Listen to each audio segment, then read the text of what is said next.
Assalamualaikum warahmatullahi wabarakatuh.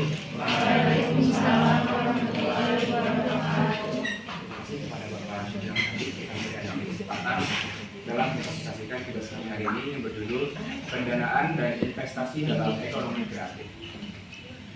Adapun anggota kelompok kami, materi yang pertama saya sendiri Emil Salim, kemudian ada Muhammad Habibur Rahman, Muhammad Ridwan, dan Rizky Alahya.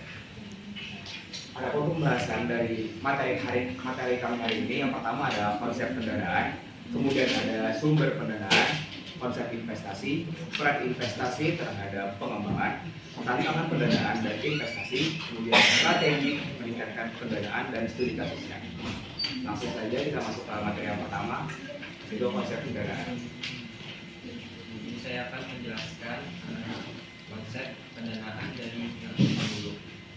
Menurut John Hawkins, seorang penulis dan peneliti ekonomi kreatif, pendanaan ekonomi kreatif adalah investasi yang dialokasikan untuk mendukung dan mengembangkan sektor-sektor yang menghasilkan produk dan layanan berbasis kreativitas dan intelektual, seperti industri film, musik, seni, desain, dan teknologi informasi. Konsep pendanaan dalam ekonomi kreatif merupakan segala bentuk upaya yang dilakukan untuk mengelola dan memanfaatkan sumber daya keuangan guna mendukung kegiatan usaha kreatif. Pendanaan memiliki peran yang sangat penting karena menjadi faktor utama dalam proses pengembangan ide, produksi, pemasaran, hingga perluasan usaha. Dalam ekonomi kreatif, modal tidak hanya digunakan untuk membeli bahan baku dan peralatan, tetapi juga untuk mendukung inovasi, pengembangan desain, peningkatan kualitas sumber daya manusia. Terus itu ada karakteristik utama dari konsep pendanaan.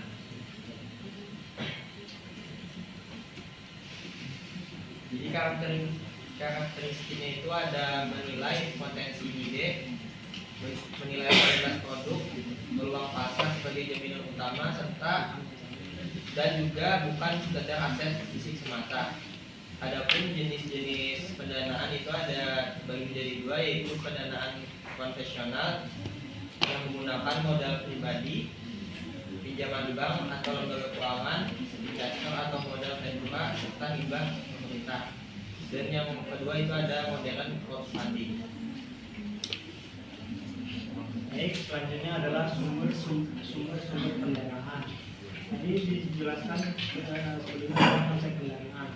Sumber pendanaan sendiri dapat dikelompokkan berdasarkan tingkat risiko, maturitas bisnis, serta struktur kelembagaan penyediaannya. Sumber yang pertama adalah pendanaan mandiri atau bootstrapping. Mendirikan dan menjalankan usaha menggunakan tabungan pribadi, sumber daya sendiri, serta arus kas hasil penjualan tanpa adanya bantuan pihak eksternal. Pendanaan ini sangat umum dilakukan pada tahap awal ketika ide kreatif masih dimiliki. Kelebihannya, merek dan HKI 100% milik pendiri, namun skalabilitasnya terbatas pada kemampuan finansial pribadi. Yang kedua adalah pinjaman bank. Pendanaan ini berbasis utang dari lembaga perbankan dengan kewajiban pengembalian pokok beserta bunga atau margin dalam tenor tertentu. Pelaku usaha kreatif sering menghadapi tantangan saat mengajukan kredit bank konvensional karena mayoritas aset mereka bersifat tidak berwujud, sementara bank tradisional umumnya mensyaratkan ambulan fisik. Yang ketiga adalah investor atau modal ventura. Pendanaan ini berbasis ekuitas, di mana investor menyuntikkan dana dengan imbalan bagian kepemilikan dan saham perusahaan. Investor adalah individu kaya yang mendanai bisnis kreatif pada tahap yang sangat awal. Dan modal ventura adalah perusahaan pengelola dana profesional yang menyasar bisnis bergerak tinggi dengan pertumbuhan eksponensial. Pendanaan ini sangat relevan untuk sektor berbasis teknologi kreatif seperti game developer, fintech atau edtech yang membutuhkan modal besar untuk pengujian produk dan akuisisi pengguna secara masif. Selain modal, investor juga menyumbang ke network dan bimbingan manajemen. Yang keempat adalah crowdfunding atau urunan modal. Metode mengumpulkan dana dalam nominal kecil dari masyarakat luas secara kolektif, biasanya memanfaatkan platform digital. Pendanaan ini merupakan salah satu instrumen paling efektif di industri kreatif karena berfungsi sebagai sarana validasi pasar dan pemasaran berjalan.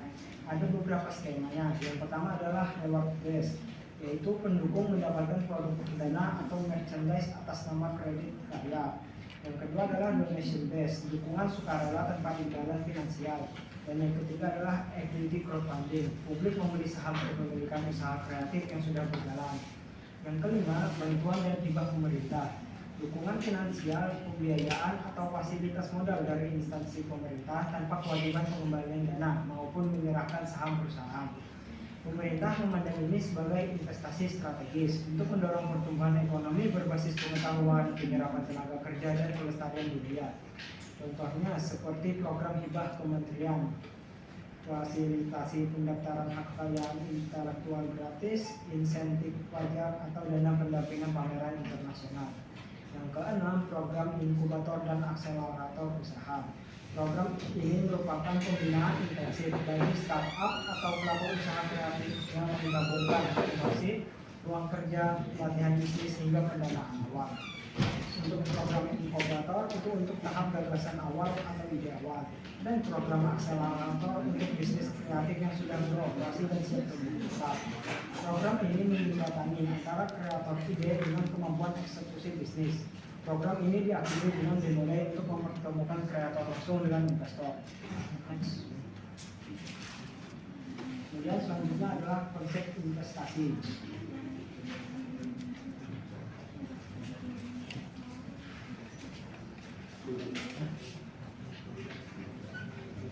Investasi dalam sektor ekonomi kreatif tidak hanya berfokus pada akumulasi barang modal fisik, melainkan bergeser ke arah kapitalisasi aset tak berwujud, inovasi berisiko tinggi, dan pengembangan kapasitas intelektual. Pengertian investasi. Investasi dalam industri kreatif dipandang sebagai proses transformasi model finansial menjadi model intelektual dan model sosial.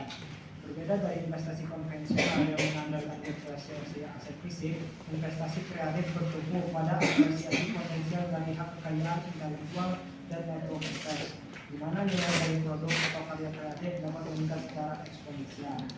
Kemudian tujuan investasi sendiri ada tiga. Yang pertama adalah maksimisasi, valuasi, dan komersialisasi hak HKI, mencapai skalabilitas eksponensial, dan diversifikasi portofolio risiko.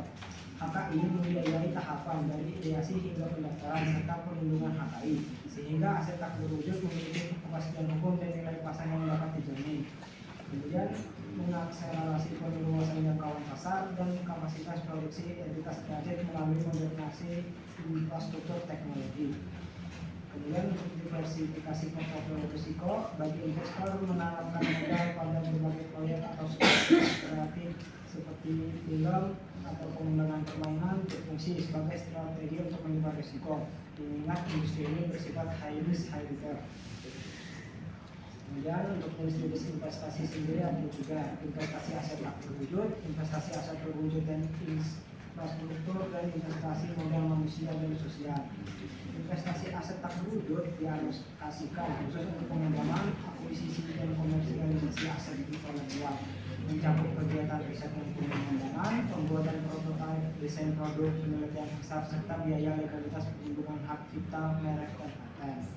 Untuk investasi aset berwujud dan infrastruktur, penanaman modal yang berwujud sarana fisik dan fasilitas pendukung untuk operasional ekosistem kreatif, karena meliputi pembangunan studio rekaman, studio animasi, galeri seni, peralatan produksi canggih, hingga pusat inkubasi kreatif.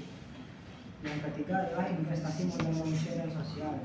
Investasi ini difokuskan pada peningkatan kualitas sumber daya manusia dan jejaring kerjasama. Bentuknya meliputi pelatihan keterampilan, teknis, program sertifikasi kompetensi, pementoran bisnis, serta partisipasi dalam pameran internasional atau asosiasi industri. Nah, kita masuk ke materi selanjutnya, yaitu peran investasi terhadap pengembangan ekonomi kreatif. Yang pertama ada perannya dalam meningkatkan kapasitas produksi. Nah, investasi yang masuk ke sektor ekonomi kreatif berperan langsung dalam memperbesar kapasitas produksi pelaku usaha. Investasi yang ditanamkan investor tidak hanya meningkatkan kapasitas produksi dan inovasi, tetapi juga berkontribusi pada stabilitas perekonomian industri kreatif Indonesia secara keseluruhannya. Nah, dengan tambahan modal, pelaku usaha kreatif dapat memperluas peralatan produksi, menambah tenaga kerja yang terampil, kemudian meningkatkan volume produksi untuk memenuhi permintaan pasar yang terus bertumbuh. Kemudian yang kedua ada mendorong inovasi. Nah, selain memperluas kapasitas produksi, investasi juga menjadi katalisator utama bagi lahirnya inovasi berkelanjutan. Masuknya investasi menciptakan lingkungan bisnis yang dinamis dan kompetitif, memicu inovasi berkelanjutan, serta mempercepat pertumbuhan ekonomi. Persaingannya yang sehat mendorong pelaku usaha untuk terus mengembangkan ide-ide yang baru, kemudian meningkatkan kualitas produk dan layanannya, serta beradaptasi dengan adanya perubahan di pasar. Kemudian yang ketiga, memperluas pasar. Nah, dukungan investasi juga membuka peluang bagi pelaku ekonomi kreatif untuk memperluas jangkauan pasarnya, baik secara geografis maupun secara digital. Dengan memanfaatkan teknologi yang didukung oleh investasi, ekonomi kreatif dapat mendorong inovasi dan kreativitas sekaligus memperluas peluang bagi para UMKM. Investasi memungkinkan pelaku usaha membiayai strategi pemasaran digital, memperluas jaringan distribusi, hingga menembus pasar internasional. Kemudian yang terakhir, menciptakan lapangan kerja. Nah, peran investasi yang tidak kalah penting dari yang lainnya adalah kontribusinya terhadap penyerapan tenaga kerja. Ekonomi kreatif yang didukung investasi dapat mendorong penciptaan pendapatan, penciptaan lapangan kerja, dan penerimaan ekspor, serta mempromosikan aspek-aspek sosial dan pengembangan sumber daya manusia. Nah, sektor ini secara khusus menyerap tenaga kerja kreatif seperti desainer, seniman, kemudian profesional digital, dan yang lainnya. Nah, dengan memanfaatkan teknologi digital, banyak pelaku ekonomi kreatif mampu menciptakan usaha mandiri dan menyerap tenaga kerja di berbagai daerah. Nah, masuk ke materi selanjutnya, yaitu tantangan dalam pendanaan dalam investasi. Yang pertama apa? Tantangannya adalah keterbatasan akses modal. Keterbatasan akses modal menjadi tantangan yang paling mendasar yang dihadapi oleh para pelaku ekonomi kreatif, khususnya usaha mikro, kecil, dan menengah atau UMKM. Nah, banyak UMKM, terutama dari yang sektor mikro dan kecil, kesulitan mengakses pembiayaan karena minimnya agunan dan kurangnya literasi keuangan, sehingga sebagian besar masih bergerak di sektor informal dan kurang mampu memanfaatkan instrumen keuangan modern seperti modal ventura, kredit usaha rakyat, atau pendanaan berbasis fintech. Nah, kondisi ini diperparah oleh sikap lembaga keuangan formal yang masih enggan memberikan pinjaman kepada sektor ini karena dianggap beresiko tinggi. Kemudian ada risiko usaha yang tinggi, karakteristik produktif kreatif yang sangat bergantung pada tren, selera konsumen, dan orisinalitas gagasan membuat sektor ini melekat dengan tingkat ketidakpastian yang tinggi. Pendanaan untuk proyek kreatif seringkali terbatas, terutama bagi usaha UMKM, karena risiko yang tinggi dan pengembalian investasi yang tidak selalu cepat membuat investor sulit untuk dibujuk dalam menanamkan modalnya. Nah, risiko ini mencakup ketidakpastian permintaan pasar, siklus tren yang cepat berubah, serta sulitnya memprediksi keberhasilan komersial suatu karya kreatif. Kemudian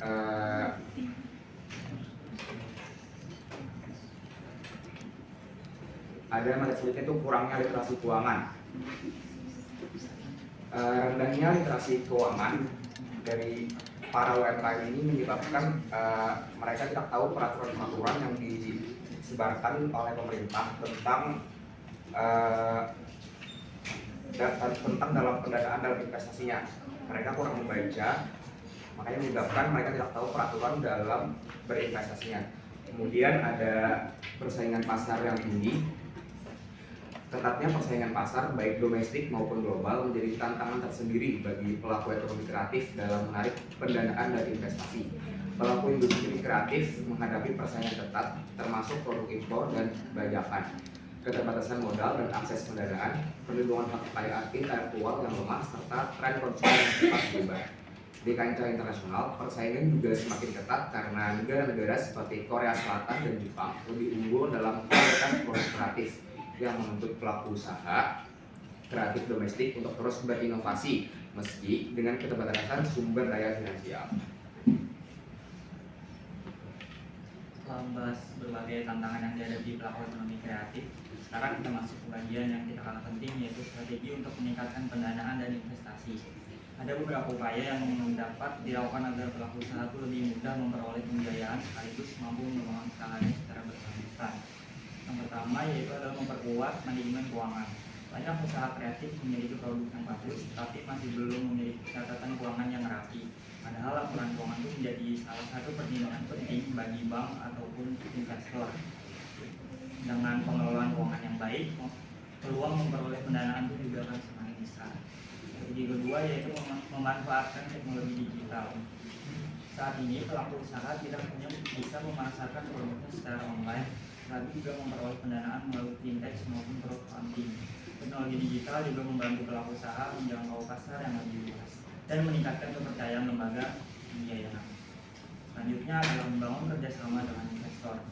Investor bukan hanya memberikan modal, tetapi juga pengalaman, pendampingan, serta jaringan bisnis yang dapat membantu usaha berkembang lebih cepat. Namun, agar investor tertarik, pelaku usaha harus memiliki legalitas atau tata kelola yang baik. Strategi terakhir adalah dukungan pemerintah. Bentuk dukungannya bisa berupa perizinan, penyaluran KUR, bantuan insentif, pelatihan, hingga pengembangan pembiayaan berbasis hak kekayaan intelektual atau HKI. Jadi keberhasilan ekonomi kreatif bukan hanya bergantung pada pelaku usaha, tapi juga pada kolaborasi semua pihak. Agar lebih mudah dipahami, kita lihat contoh dari studi kasus desain. Usaha ini didirikan oleh Yohanes Auri ketika ia masih berstatus sebagai mahasiswa. Menariknya, ia memulai usahanya hanya dengan sebuah komputer sederhana dan menjadikan kamar pribadinya sebagai tempat bekerja. Karena modal dan tenaga kerja masih terbatas, hampir semua pekerjaan dikerjakan sendiri. Mulai dari desain, mencari klien, mengantar hasil pekerjaan, hingga mengelola uang. Ketika dia mulai mendapatkan proyek, keuntungan yang diperoleh tidak langsung dihabiskan, tapi ia putar kembali menjadi modal untuk mengembangkan usahanya. Selain itu, ia juga memanfaatkan program wirausaha muda mandiri untuk mendapatkan pelatihan dan memperluas desain bisnis.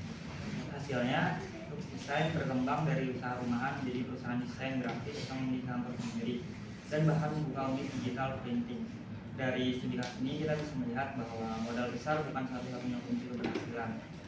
Pengelolaan keuangan yang baik, keberanian untuk berinvestasi pada usaha, dan kemampuan memanfaatkan peluang juga menjadi faktor penting dalam mengembangkan bisnis kreatif.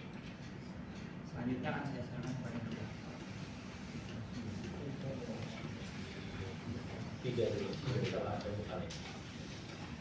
Kita masuk ke sesi selanjutnya, yaitu sesi tanya jawab atau sesi diskusi. Silakan bagi yang ingin bertanya kepada 3 orang tercepat terlebih dahulu ya. Boleh angkat tangannya? 3, 2, 1. Ya.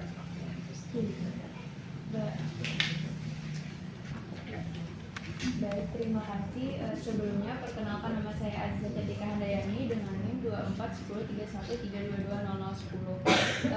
Aku tuh saya mau nanya, kalau pakai modal pribadi kan tadi itu bakal ada kayak kebebasan penuh buat pemiliknya gitu loh, buat pemilik usahanya. Dan nggak ada campur tangan dari pihak luar. Tapi kan berarti juga risikonya semuanya ditanggung sama pemilik usahanya loh. Menurut kalian pakai modal pribadi itu worth it aja kah, atau bagusnya ada nyari investor dari awal kayak gitu? Terima kasih. Oke, silakan kepada penanya kedua. Terima kasih sebelumnya. Perkenalkan nama saya Roshifa dengan akhir 44 dari kelompok 10. Pertanyaannya kan ada investasi dan kreatif itu didefinisikan sebagai komitmen modal yang bertransformasi menjadi modal sosial dan intelektual untuk memperoleh dampak strategis. Nah, bagaimana sebuah bisnis kreatif itu dapat mengkomunikasikan dampak strategis kepada investor agar tidak hanya dinilai berdasarkan akal keuntungan finansial dan KPI? Baik, kepada penanya 3 tadi. Ya. Perkenalkan diri, nama saya Tiara Dayatma dengan NIM 241031322010.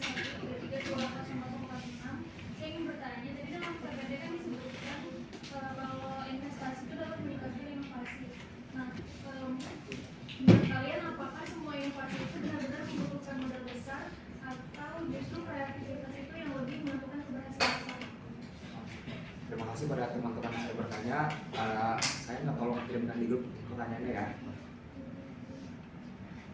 Izinkan kami dulu untuk berdiskusi sebentar.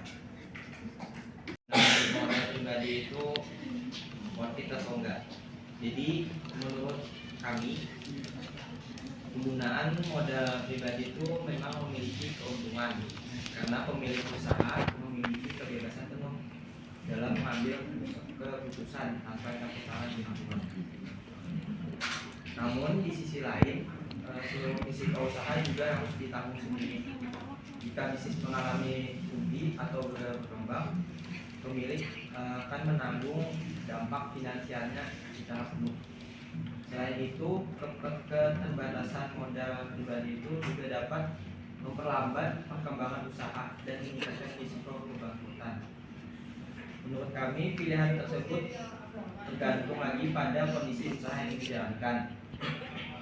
Jika bisnis masih berada pada tahap awal atau merintis dan belum membutuhkan modal yang besar, menggunakan modal pribadi bisa menjadi pilihan yang tepat karena pemilik tetap memiliki kendali penuh. Namun jika usahanya itu memiliki potensi pertumbuhan yang cepat dan membutuhkan dana yang besar, mencari investor sejak awal dapat menjadi pilihan yang lebih baik karena selain memperoleh modal, pelaku usaha juga bisa mendapatkan jaringan bisnis dan pengalaman dari investor. Selanjutnya ingin menjawab pertanyaan dari Musida tadi. Investasi dalam ekonomi kreatif menjadi modal sebagai komitmen modal yang berkualifikasi menjadi modal sosial dan intelektual untuk memperoleh dampak strategis. Bagaimana sebuah bisnis kreatif dapat mengkomunikasikan dampak strategis ini kepada investor agar tidak dinilai hanya berdasarkan angka keuntungan finansial jangka pendek. Nah, untuk industri kreatif ini nilai terbesarnya seringkali tidak terukur. Contohnya seperti kekayaan intelektual, integritas brand, dan dampak sosial. Jika diukur menggunakan instrumen seperti kupon atau kopi jangka pendek, bisnis kreatif terlihat resiko tinggi. Untuk mengkomunikasikan dampak ini ke investor, bisnis kreatif perlu mentransformasikan nilai-nilai finansial menjadi metode komersial yang dapat diukur. Langkah yang bisa dilakukan adalah antara lain yang pertama, monetisasi kekayaan intelektual, menunjukkan bahwa model intelektual yang dibangun saat ini dapat diturunkan menjadi berbagai lini perusahaan pendapatan seperti studio animasi tidak hanya menjual tiket bioskop, tetapi juga melakukan lisensi merchandise, game hingga kolaborasi merek.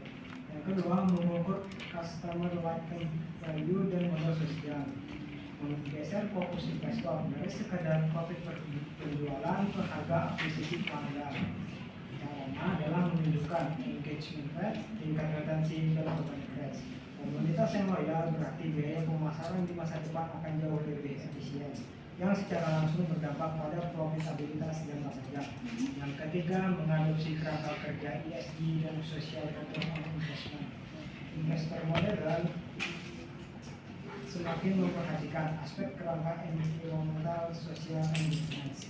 Menggunakan metodologi SROI untuk mengoperasikan dana sosial budaya menjadi parameter yang investor. Caranya mengkomunikasikan beberapa banyak kreator lokal yang diberdayakan, pelestarian budaya yang berdampak, atau pengurangan jika bekerja dari rantai pasok lokal yang ditinggalkan dalam bisnis. Oke, menjawab pertanyaan dari Tiara Nadayatla. Pertanyaannya tadi, apakah sebuah inovasi itu benar-benar membutuhkan modal besar atau justru kreativitas lebih cepat menghasilkan usaha? Nah, jadi tidak semua investasi itu membutuhkan modal yang besar, tapi keduanya itu sebenarnya saling melengkapi, bukan saling menggantikan.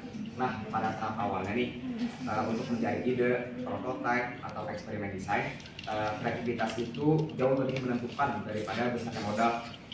Banyak usaha kreatif, misalnya seperti kayak kerajinan tangan atau konten digital, lahir dari inovasi yang bermodal kecil.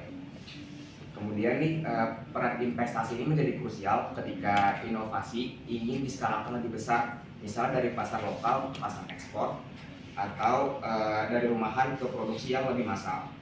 Nah, jadi kreativitas ini adalah pemicu awal inovasi.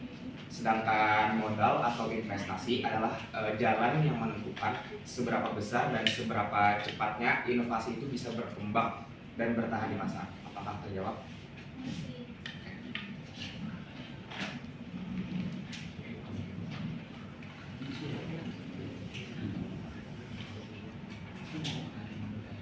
Apakah ada yang mau bertanya lagi? Dua orang aja, oke. Silakan pada Nama nama Presiden Wiryadi dengan NIM 24103132260021. Tadi itu kan di slide kalian yang bagian tantangan itu ada keterbatasan akses modal karena investor yang ragu karena risikonya tinggi terhadap UMKM. Tetapi di strateginya itu dijelaskan salah satunya adalah kerjasama dengan investor. Jadi sebenarnya itu tuh gimana caranya? Kan investor itu dia ragu risikonya tinggi terhadap UMKM, tapi strateginya itu kerjasama dengan investor. Gitu sih. Perkenalkan, nama aku Abdul Latif dengan NIM 2410333. Kalian menjelaskan bahwa modal ventura lebih banyak berinvestasi pada startup berbasis teknologi, sehingga usaha kreatif yang berbasis budaya lokal seringkali kurang mendapat perhatian investor. Menurut kalian, strategi konkret apa yang dapat dilakukan agar usaha kreatif berbasis budaya tetap menarik bagi investor tanpa harus menghilangkan nilai budaya yang menjadi identitas produk? Boleh nih nah kita nonton. Itu ya pertanyaannya.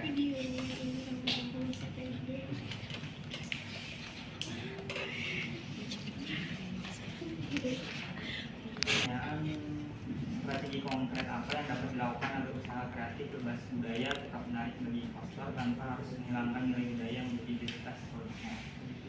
Menurut kami, salah satu strategi yang dapat dilakukan adalah dengan mengemas produk budaya lokal agar lebih sesuai dengan kebutuhan pasar saat ini tanpa menghilangkan nilai budayanya.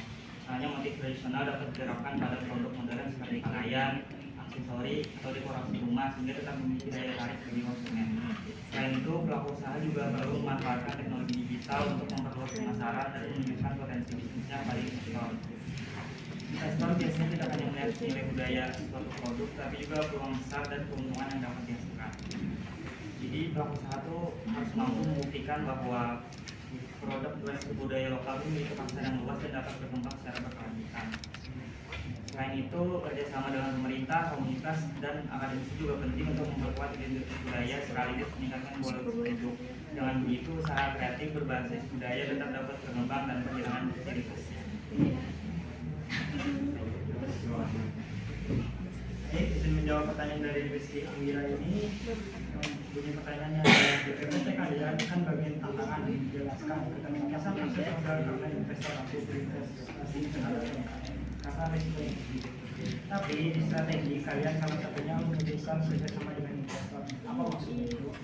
Nah, ini memang terdengar kontradiktif karena pada satu sisi kita menyebutnya resikonya tinggi, tapi di sisi lain merekomendasikan kerjasama dengan investor. Maksudnya adalah kedua poin tersebut yaitu menghubungkan masalah dan solusinya. Investor ragu berinvestasi pada UMKM karena beberapa alasan, seperti laporan keuangan belum terstandarisasi, ketergantungan pada figur pendiri, dan skalabilitas dan pertumbuhan yang tidak menentu. Nah, maksudnya strategi kerjasama dengan investor bukanlah meminta modal secara instan, tetapi mencakup langkah-langkah bagaimana agar UMKM dilirik oleh investor. Dengan cara yang pertama menyesuaikan jenis investor yang tepat, di mana tidak semua investor siap dari risiko dan return yang sama. Yang kedua, penerapan de-risking strategi. Sebelum mengajukan kerjasama, UMKM merapikan pembukuan, memperkuat legalitas, dan menyusun rencana bisnis yang realistis.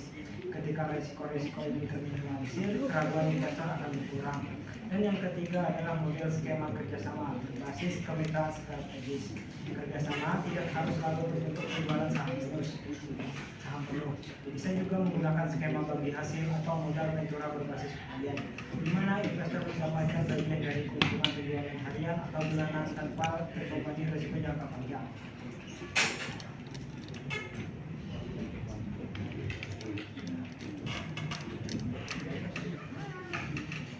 Kita masuk ke sesi selanjutnya, di sesi penutupan. Di sini saya akan membacakan kesimpulannya. Nah, pendanaan dan investasi berkapital sebagai penggerak ekonomi kreatif dalam membiayai inovasi, ekspansi pasar, hingga pembukaan lapangan kerja. baik melalui modal pribadi, perbankan, investor, crowdfunding maupun skema pemerintahan. Namun, besarnya potensi ini masih terhambat oleh tantangan seperti keterbatasan akses modal, tingginya risiko usaha, rendahnya literasi keuangan, dan ketatnya persaingan pasar. Nah, oleh karena itu, sinergi keberlanjutan antara pemerintahan, pelaku usaha, lembaga keuangan, investor, akademisi, dan masyarakat sangat diperlukan untuk membangun ekosistem pembiayaan yang sehat, inklusif, dan berdaya saing nasional.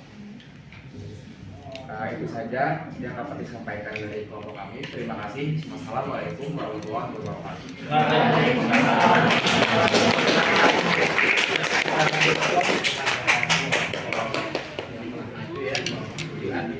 Untuk berikutnya silakan saudara-saudari mengerjakan tugas yang 9 ya. Ya, ini tugas 9. Saudara-saudari mengerjakan sama nih ya. Waktu sampai dengan 11.30 nanti kalau sudah selesai bisa langsung melanjutkan kegiatan lain. Kalau belum selesai bisa melanjutkan di kelas atau rumah masing-masing ya. Kemudian untuk kelompok 9 nanti silahkan videonya nanti bisa di-upload ya ke YouTube dan makalah dan kemudian di-upload ke skrip untuk kelompok sebelumnya. Oke, selamat mengerjakan. Enggak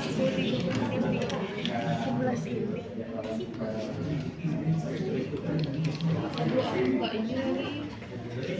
Worknya dia.